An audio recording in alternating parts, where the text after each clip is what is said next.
नमस्कार आदाब दोस्तों, मैं हूं फराज चौधरी। आप देख रहे हैं इंडिया फायर न्यूज़। बिहार चुनाव को अगर आप सोच रहे हैं कि वो ख़त्म हो चुका है, समाप्त हो चुका है, ये घोषित भी हो चुका है। एक तरफ से आप देखें, मुख्यमंत्री नीतीश कुमार ने शपथ ले ली है, उनका पूरा कैबिनेट भी बन गया है मिनिस्टर्स का, मगर अभी भी रोमांच बाकी है। जो ट्विस्ट एंड टर्न्स हैं बिहार की राजनीति में वो अभी भी जारी हैं। Leader of opposition Tejashwi Yadav, RJD party, Mahagathbandhan लगातार कोशिश में है कि किसी तरीके से अदालत में भी ये साबित किया जा सके कि वोटिंग के काउंटिंग्स में धांधलेबाजी की गई थी, फ्रॉड की गई थी, एनडीए सरकार ने चीटिंग कर कर अपनी सरकार बनाई है। इसी को देखते हुए आज एक और बड़ी खबर सामने आई है।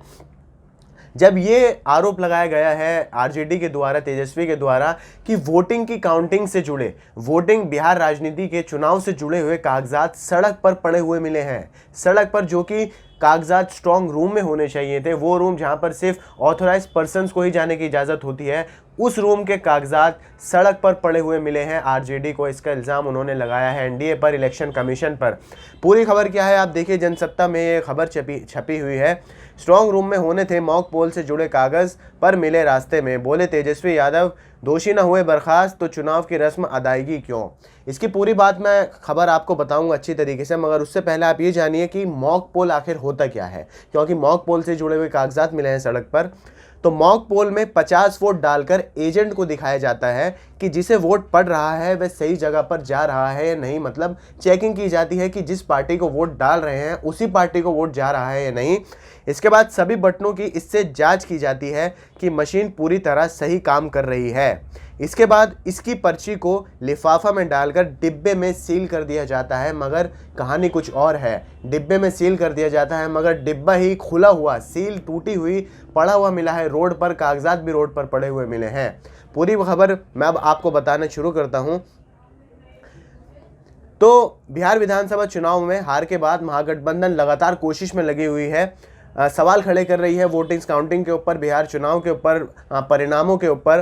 तो रविवार को नेता प्रतिपक्ष और राष्ट्रीय जनता दल के तेजस्वी यादव ने ट्वीट कर मॉक पोल से जुड़े कागजात को लेकर चुनाव आयोग से कार्रवाई की मांग की है। उनकी ट्वीट क्या है मैं आगे आपको पढ़ के सुनाऊंगा।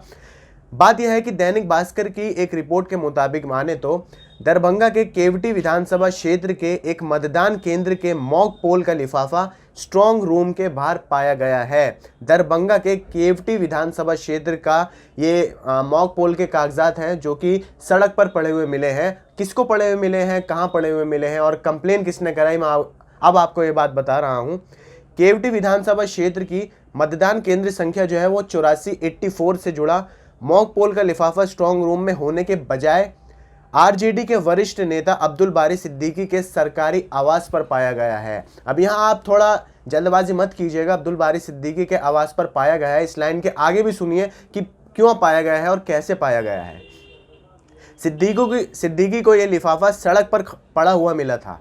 जब वो कहीं जा रहे थे तो उन्हें ये लिफाफा सड़क पर पड़ा हुआ मिला था। काले रंग के लिफाफे पर तारीख 7 नवंबर 2020 लिखी हुई थी। यह लिफाफा सील बंद है। इसके अलावा आरजेडी नेता के पास एक लिफाफा और है, वह बूथ संख्या 86A का है।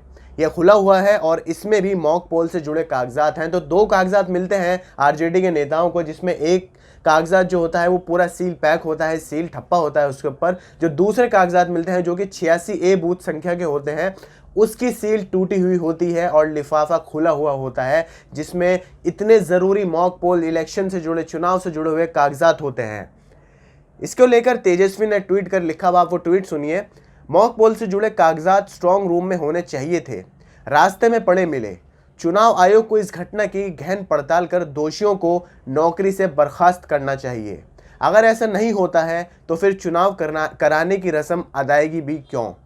इसके बाद रिपोर्ट में अब्दुल बारी सिद्दीकी ये बताते हैं कि उन्हें ये लिफाफे प्लास्टिक के डिब्बे में रोड पर पड़े हुए मिले हैं। प्लास्टिक के डब्बे में, असल में पूरी बात तो यह है कि वो प्लास्टिक का डब्बा ही सील होता है सबसे पहले, उसके अंदर कागजात जो लिफाफा होता है वो भी सील होता है, मगर प्लास्टिक के डब्बे ही खुले हुए मिले थे। तो जाहिर सी बात है लिफाफे की सील कहाँ से मिलती। डिब्बे के ऊपर का जो सील था वो भी टूटा हुआ था। यह आप सुन रहे हैं, अब्दुल बारी सिद्दीकी के बयान है।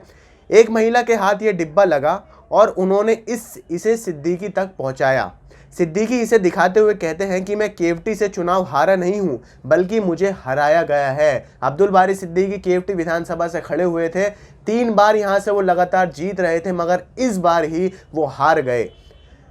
यह कागजात सहित मॉक पोल का डिब्बा और लिफाफा बताता है कि बड़ी गड़बड़ी हुई है। ये सिद्दीकी ने, आरजेडी ने इल्जाम लगाया है चुनाव आयोग पर, एनडीए सरकार पर।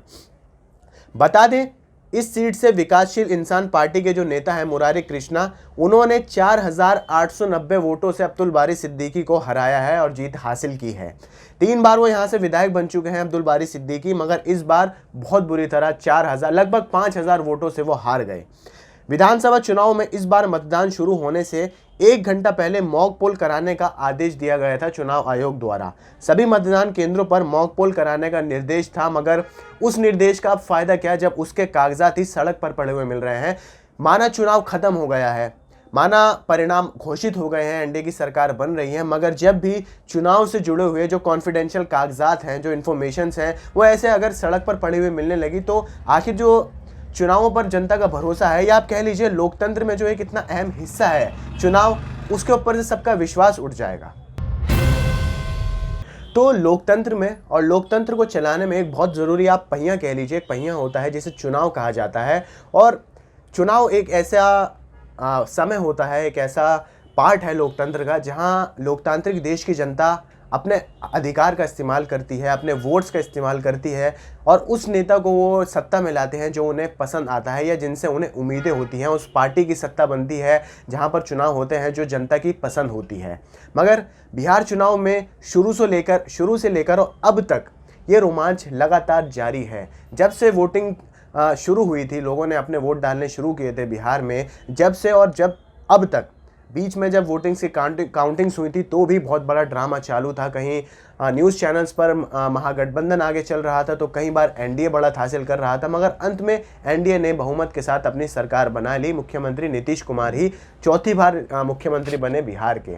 फिर भी हम सब, ये नॉर्मली होता है कि जब परिणाम घोषित हो जाते हैं तो सब चुप बैठ जाते हैं, विपक्ष भी चुप हो जाता है कि हाँ अब इनकी सरकार बन गई, अब 5 साल यही राज करेंगे उस जगह पर। मगर बिहार में ऐसा नहीं हो रहा है। लगातार ऑपोजिशन कोशिश में लगा हुआ है कि अलग अलग दिन पर दिन जैसे सबूत सामने आ रहे हैं, जैसे बयान सामने आ रहे हैं, उसे देखकर लोगों के दिल में सवाल आ रहा है कि कहीं चुनाव से जुड़े कागजात सड़क पर पड़े हुए मिलते हैं, कहीं बहुत भ्रष्ट नेता को ही सत्ता में ला दिया जाता है सत्ताधारी सरकार द्वारा। तो ऐसी चीज़ें देखकर, ऐसे उदाहरण देखकर जनता के मन में ये सवाल कहीं ना कहीं उठ सकता है कि कहीं सच में बिहार में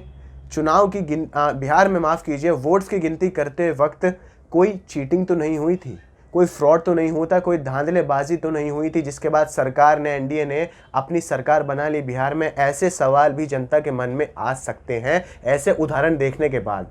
फिलहाल ये पूरा किस्सा अभी कोर्ट में है। कोर्ट डिसाइड करेगा कि आखिर चुनाव में कोई धांधलेबाजी हुई थी या नहीं, सबूतों को देखकर उसके बाद कोई फैसला लिया जा सकता है, उसके बाद ही कोई अपने बयान पेश किए जा सकते हैं इस मुद्दे पर। तब तक हमें इंतज़ार करना पड़ेगा। आप लोग मुझे दीजिए इजाज़त। आपको वीडियो पसंद आई हो तो लाइक कीजिए, शेयर कीजिए, हमारे चैनल इंडिया फाइन न्यूज़ को सब्सक्राइब ज़रूर करिए और बेल का आइकन दबाइए ताकि आपको सारी अपडेट्स मिलती रहें। नमस्कार।